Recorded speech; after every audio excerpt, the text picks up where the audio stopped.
Fala galera ligada no Pautas e Táticas. Há algumas semanas o Grupo Globo, em parceria com o IPEC, Inteligência em Pesquisa e Consultoria, trouxeram alguns dados em relação aos torcedores brasileiros, que alimentaram mais ainda o debate sobre torcidas mistas no Brasil. Quando eu ainda estava na faculdade, eu cheguei a escrever uma reportagem sobre o assunto, mas eu nunca trouxe esse tema aqui para o canal. E essa é a pauta do nosso vídeo de hoje. Se você já é inscrito, muito obrigado. Está aqui pela primeira vez? Seja muito bem-vindo. Eu espero conquistar sua inscrição, assim como seu like nesse vídeo, seu compartilhamento para os amigos, seu feedback nos comentários, sua sugestão de tema para próximos vídeos e também te convidando a navegar pelo canal para conferir mais do nosso conteúdo, beleza? Bom, o tipo de fenômeno, de torcidas mistas acontece principalmente em centros como Norte, Nordeste e Centro-Oeste, que não são os principais centros do futebol brasileiro. O fenômeno não quer apenas se referir aos que torcem para um clube do seu estado e outros de fora, mas também para aqueles que torcem apenas para um clube de fora do seu estado de origem. Porque a expressão mista vem da palavra mistura, e quando ela surgiu através de um movimento de torcedores nordestinos em meados de 2008, manifestando-se contra a opção do torcedor local em escolher um clube de fora do seu estado para chamar de seu, eles estavam querendo ressaltar um sentimento de pureza, como se o torcedor nordestino ou de qualquer outro estado que torcesse para um clube de fora, independente se torcesse simultaneamente ou não para um clube do estado, não fosse um torcedor puro, e sim um torcedor misto. Mas vocês sabem como esse fenômeno começa a surgir? Bom, principalmente por conta de uma época onde as transmissões de futebol em cadeia nacional ficavam mais focadas nos clubes de Rio de Janeiro e de São Paulo. Porque não só o futebol, mas tudo o que acontecia, e é meio que assim até hoje, no chamado eixo, é tratado como algo de maior relevância nacionalmente falando. De uns tempos pra cá isso vem mudando, Hoje em dia, inclusive, a gente tem transmissões regionalizadas, temos programas de esportes que falam exclusivamente do futebol local. Isso contribuiu consideravelmente para o tamanho das torcidas dos clubes de Rio de Janeiro e São Paulo se expandirem por todo o Brasil. Então, nesse mês, nessa pesquisa que foi realizada pelo Globo e pelo IPEC, que apontou, por exemplo, que no Nordeste, apenas 17% dos torcedores citam um clube nordestino como seu clube de coração ou como sua primeira opção de clube. 50,4% citam um clube de outra região que não o Nordeste. E pouco mais de 31% não responderam ou não souberam responder. Desses 50,4%, o Flamengo, clube de maior torcida do Brasil, detém 23,6% da preferência, seguido do Corinthians com 9,2%. O primeiro clube nordestino a aparecer no ranking é o Bahia, com 5,9% em terceiro lugar. E o segundo clube nordestino é o Sport, em sétimo lugar no ranking, com 3,1%. Antes dele, ainda vieram São Paulo, Palmeiras e Vasco. 3 clubes do eixo Rio-São Paulo e que detêm ao lado do próprio Flamengo e do próprio Corinthians as 5 maiores torcidas do Brasil na atualidade. Outro dado interessante dessa mesma pesquisa é o percentual de pessoas que torcem só para um clube do Brasil, e aqui a amostra já é nacional. O clube que lidera a estatística é o Grêmio, com mais de 90% de sua torcida não sendo mista, até por ser um clube que até consegue expandir sua popularidade para outros estados do sul, principalmente, mas que por não ser nem carioca nem paulista, não consegue tornar esse fenômeno algo nacional. Mas ao mesmo tempo consegue fidelizar o seu torcedor a ponto de que a esmagadora maioria não divide seu coração entre o Grêmio e alguma outra equipe. O Flamengo é só o segundo colocado nessa mesma estatística, com 81,2%, o que mostra a força do rubro-negro carioca, dono da maior torcida do Brasil, fora do Rio de Janeiro, mas também denota a impureza do seu torcedor, já que 18,8% dela é de torcedores mistos. O Cruzeiro é o quarto colocado na lista, com 75,8% de sua torcida se identificando apenas como cruzeirense. Um percentual altíssimo, até porque Minas Gerais, assim como o Rio Grande do Sul, fazem parte dos 4 estados brasileiros que possuem os chamados 12 grandes clubes do país. Mas até pela proximidade com o Rio de Janeiro e São Paulo, e por não serem nem Rio de Janeiro e nem São Paulo, Minas ainda é um estado que divide bastante as atenções dos torcedores com os clubes do eixo. E por isso 14,2% da torcida do Cruzeiro ainda se identifica como um segundo clube além da Raposa. Outro fator que contribui muito para que o fenômeno das torcidas mistas se fortaleça é quando determinado estado não tem representantes fortes na elite do futebol nacional.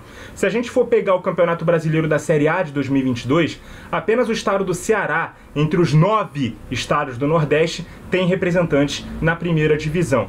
Estados como Maranhão, Sergipe, Piauí e Paraíba nunca tiveram representantes na elite do futebol brasileiro na era dos pontos corridos. Se formos expandir para a região norte, o clube da região que mais tem participantes na primeira divisão é o Nacional do Amazonas. Teve presente em 16 edições do Campeonato Brasileiro da Série A, mas a última delas foi em 1986, muito antes da era dos pontos corridos. Além disso, o Bahia, voltando agora ao Nordeste, que inclusive tem 2 títulos brasileiros, é o recordista entre os nordestinos de tempo de permanência na Série A, com 6 temporadas consecutivas, entre 2016 e 2021. Também é o recordista de participações ao lado do esporte, com 11 em 19 possíveis. Isso falando da era dos pontos corridos, tá? Seguidos do Fortaleza e Ceará com 7 cada, Náutico com 5, Santa Cruz com 2, e até aqui a gente está falando só de 3 dos 9 estados do Nordeste. Os outros clubes que aparecem aqui na estatística, que não vêm nem de Pernambuco, nem do Ceará e nem da Bahia, são o CSA, de Alagoas, e o América do Rio Grande do Norte, com 1 participação cada. Isso mostra como o Nordeste é pouco presente na elite do futebol nacional, ou menos presente que clubes de outros centros mais fortes. Além de sua força estar muito focada em clubes de 1/3 dos estados da região, o que faz com que os torcedores do Nordeste se sintam menos representados, nacionalmente falando, futebolisticamente falando, e incentivados a assistir, a consumir e, consequentemente, torcer por clubes de outras regiões. Até mesmo aqueles que fazem um papel interessante, né, desportivamente falando, são exceções à regra. O Fortaleza, ano passado, teve a melhor campanha da história de um clube nordestino nos pontos corridos na Série A, com o 4º lugar e 58 pontos ganhos.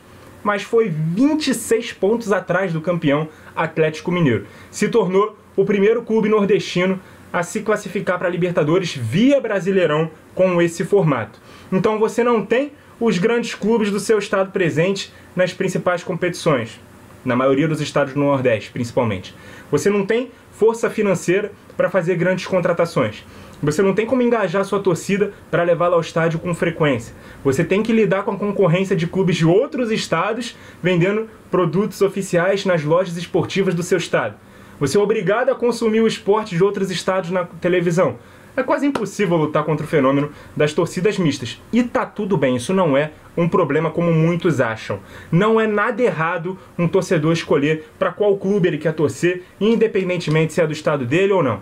Diz muito mais sobre a identificação do torcedor com aquele clube ou falta de identificação com os clubes locais do que com falta de pureza, que é uma bobagem, né? Quem pensa assim. É um preconceito muito grande, como se o cara tivesse que escolher um clube daquele lugar para torcer, porque se ele escolher outro ele é terceirizado, ou não é um torcedor de verdade, ele não vive o clube porque não está no estado dele. Os clubes precisam entender o que essas principais forças nacionais estão fazendo enquanto marca nas redes sociais, no marketing, para poder engajar não só a própria torcida que reside, né, no estado sede daquele clube, mas também expandir seu tamanho para outros lugares. Até mesmo a questão do mando de campo é interessante da gente analisar quando a gente fala sobre esse assunto. Vamos dar um exemplo prático. Quando o Flamengo vende um mando de campo de um jogo que ele não pode usar o Maracanã e vai jogar no Amazonas ou vai jogar em Brasília, ele tem certeza que o estádio vai lotar dos torcedores do Flamengo. Primeiro, ele sabe que tem muitos torcedores do Flamengo ali, que residem naquele lugar. Segundo, é uma atração ter o Flamengo jogando por ali. Então quem gosta de futebol vai ver o Flamengo jogar, porque não é todo dia que se tem o Flamengo jogando naquele estado, beleza? Já quando um clube menor do norte do país, ou do nordeste, ou do centro-oeste, recebe um clube como o Flamengo, ou como o Corinthians, ou como qualquer um dos 12 grandes clubes, né, de grande torcida, nacionalmente falando, das duas uma. Ou ele vende o mando, né, e leva para um campo neutro, ou ele comercializa mais ingressos para a torcida visitante para poder lucrar mais em cima dela. O fator torcida ajudando seu clube a ter força para encarar de igual para igual um clube grande fica em segundo plano, em relação à possibilidade de entrar uma grana a mais, né, para aquele clube que provavelmente precisa. A Copa do Nordeste, por exemplo, tem transmissão para todo o Brasil, né, em TV fechada, vem para fortalecer esses clubes financeiramente falando e dar competitividade interestadual a esses clubes. Mesma coisa a Copa Verde com os clubes do Norte, do Centro-Oeste e do Estado do Espírito Santo, que também é ali perdido ali no Centro-Oeste como uma das grandes forças. Tem 3 grandes tubarões entre os 4 clubes entre os quatro estados do Sudeste, e o Espírito Santo fica ali meio esquecido, então ele é incluído na Copa do Nordeste também.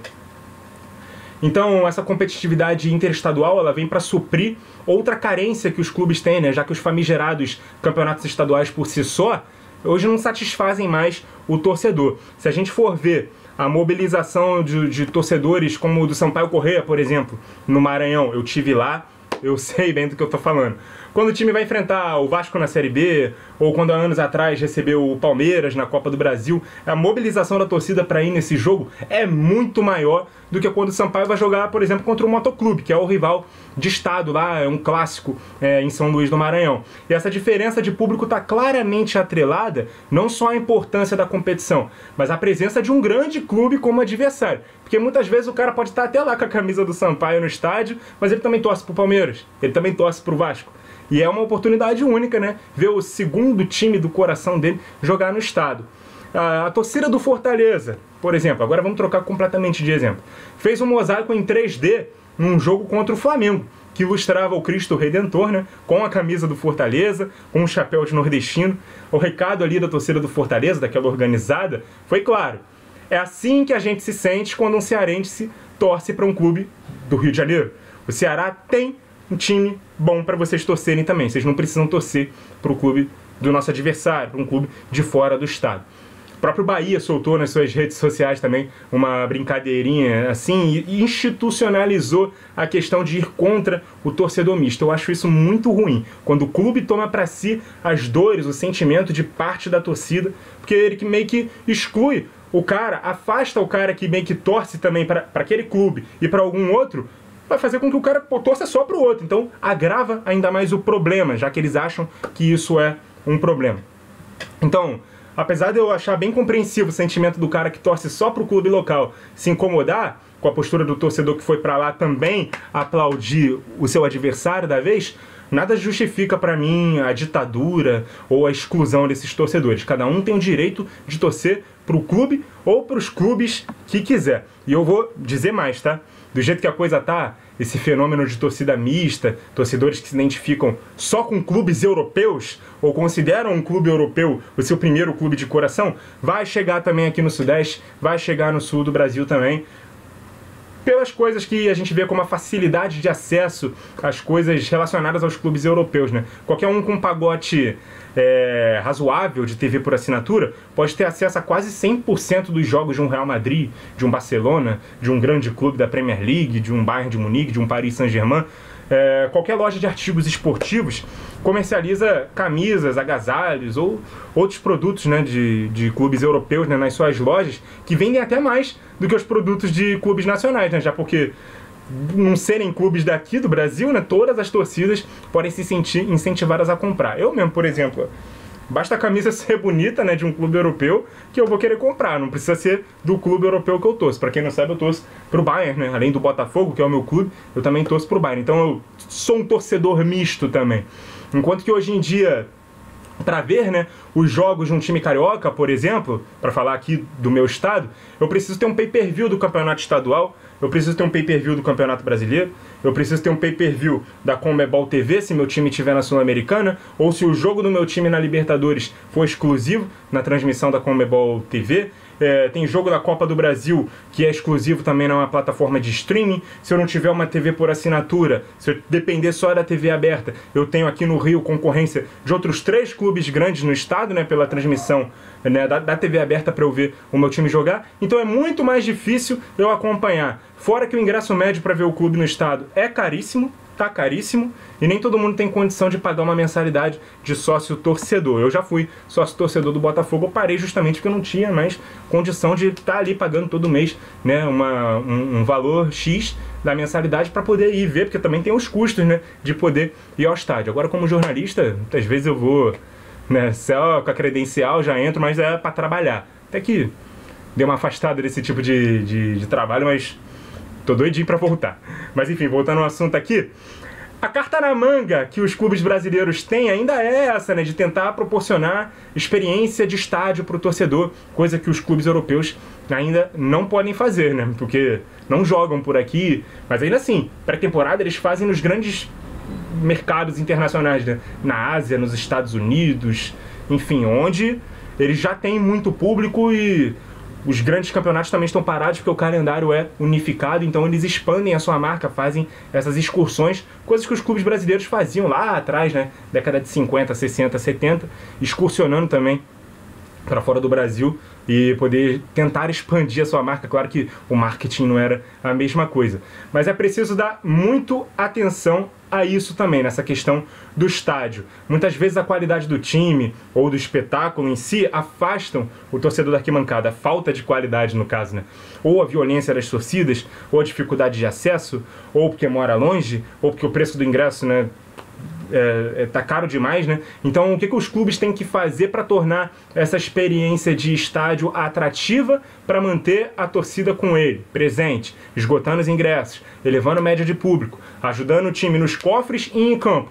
Tá aí o desafio, né, para os clubes brasileiros nos próximos anos. Mas eu não vou me surpreender se o fenômeno das torcidas mistas chegar até aqui o Sul e o Sudeste, com os clubes daqui dividindo a preferência dos torcedores com os clubes europeus, beleza? Então tá longe de ser só um problema dos clubes nordestinos, dos clubes do Norte, enfim, em relação a dividirem a atenção deles com clubes daqui dos grandes centros também. A gente também pode ser considerado torcedor misto se a gente torce para um clube daqui, um clube de fora. Mas qual é a sua opinião aí sobre o assunto? Você é um torcedor misto? Você se sente excluído pelos outros torcedores do seu clube?